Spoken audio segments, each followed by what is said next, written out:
पुराने समय की बात है। रुद्रपुर नाम के एक छोटे से गांव में हल्कू नाम का एक किसान रहता था। उसका एक पुत्र था जिसका नाम मलकू था। यूं तो मलकू अच्छा लड़का था, पर उसमें एक खराब आदत थी। वह बेहद खर्चीला था। वह अपने पिता से पैसे मांगता और उन्हें तुरंत खर्च कर देता, फिर पिता से पैसे मांगने पहुंच जाता। हल्कू परेशान था।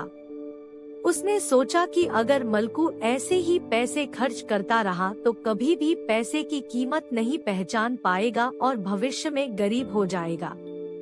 हल्कू ने पुत्र को समझाया। उसने मलकू को पास बुलाकर बैठाया और कहा, बेटा, मैं एक बहुत गरीब व्यक्ति के घर पैदा हुआ था। मेरे पिता बकरियां चराया करते थे, जिनसे उन्हें थोड़े से पैसे मिल जाया करते थे। इसलिए मैं ज्यादा पढ़ नहीं पाया और पिता का सहयोग करने लगा। इससे हम दोनों ज्यादा बकरियां चराने लगे और घर में पैसा भी ज्यादा आने लगा। अपने कमाए पैसे को मैं खर्च नहीं करता, बल्कि उन्हें जोड़ता रहा। पिता की मृत्यु के बाद उन जोड़े हुए पैसे से मैंने एक जमीन खरीदी। उसमें सब्जियां बोने लगा। उसमें से भी पैसा बचा बचा कर मैंने छोटा सा मकान भी बना लिया। बेटा, अगर मैं भी तुम्हारी तरह पैसे खर्च करता रहता तो मैं भी आज दरिद्र ही रहता। मलकू पर इन बातों का कोई असर नहीं पड़ा। वह तो पहले की तरह पैसे खर्च करता रहा। एक दिन हल्कू को परेशान और उदास देखकर उसके मित्र ख्यालीराम ने पूछा। हल्कू की परेशानी सुनकर ख्याली ने एक योजना बनाई जो हल्कू को भी बहुत पसंद आई। हल्कू ने अपने बेटे मलकू से कहा, बेटा, मैं रोजाना बाजार जाकर सब्जी बेचकर आता हूँ। वहाँ से लौटकर कमाए हुए पैसों में से मैं तुम्हें 10 रुपया रोज दूंगा। उसमें से तुम 5 रुपए खर्च करना और 5 रुपए पास के कुएं में फेंक देना। मलकू को और क्या चाहिए था। उसे रोजाना 2-4 रुपए की जगह पूरे 5 रुपए खर्च करने को जो मिल रहे थे। वह पिता से रोजाना 10 रुपए लेता, 5 खर्च करता और 5 रुपए कुएं में फेंक आता।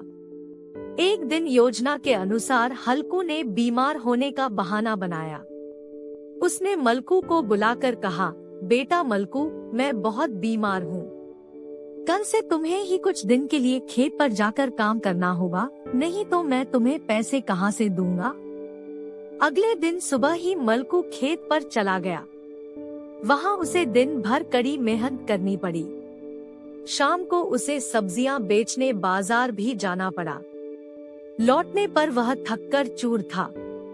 उसने 10 रुपए ही कमाए, 5 खर्च किए और बाकी के 5 पास के कुएं में फेंकने चला आया। उसके मन में सवाल आया कि इतनी मेहनत से कमाए पैसे को मैं कुएं में क्यों फेंक रहा हूँ। फिर भी बुझे मन से वह 5 रुपए कुएं में फेंक ही आया।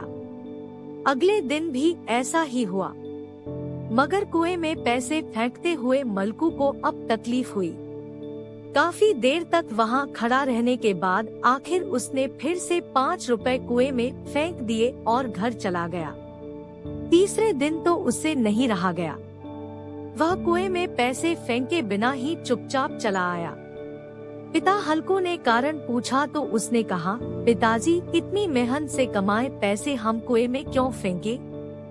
अगर इन्हें हम जोड़े तो भविष्य में कोई बड़ी और उपयोगी चीज खरीद सकते हैं। हल्कू बोला, बेटा, जब मैं तुम्हें रोजाना 10 रुपए देता था तब तुमने यह बात क्यों नहीं सोची?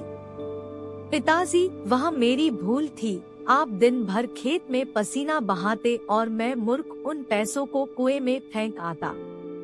हल्कू मुस्कुराया, बोला, बेटा, वह कुआं सूखा है, उसमें सीढ़ियां बानी है, जाओ उसमें से फेंके हुए पैसे निकाल लाओ। पिता के आदेश के मुताबिक मलकू कुएं में उतरा। वहाँ ढेर सारे पैसे देखकर वह हक्का बक्का रह गया। वह खुशी खुशी सारे पैसे लेकर घर चला आया।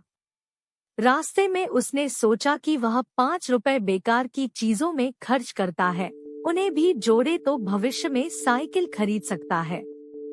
और भी जोड़े तो पिताजी के लिए मोटरसाइकिल खरीदी जा सकती है। उसने पिताजी से यह योजना बताई तो हल्कू ने उसे गले से लगा लिया और बोला, बेटा अब तुम्हें पैसे की कीमत मालूम हो गई ना। मलकू रोते हुए बोला, पिताजी मुझे माफ कर दीजिए। हल्कू ने उसे और कसकर गले से लगा लिया। अब मलकू समझदार हो गया था। वह पढ़ाई से बचे समय में पिता का हाथ बांटता, बहुत आवश्यक होने पर ही पैसे खर्च करता, नहीं तो उन्हें बचाकर रख लेता। कुछ ही वर्षों बाद उसने पूरे खेत का काम संभाल लिया। बचाए हुए पैसों से उसने एक और खेत खरीद लिया, बड़ा मकान बना लिया, घर में सुख सुविधा का सारा सामान ले लिया। हल्कू यह देखकर बड़ा खुश होता। जब भी उसे अपना मित्र ख्यालीराम मिलता, हल्कू उसे धन्यवाद देना नहीं भूलता।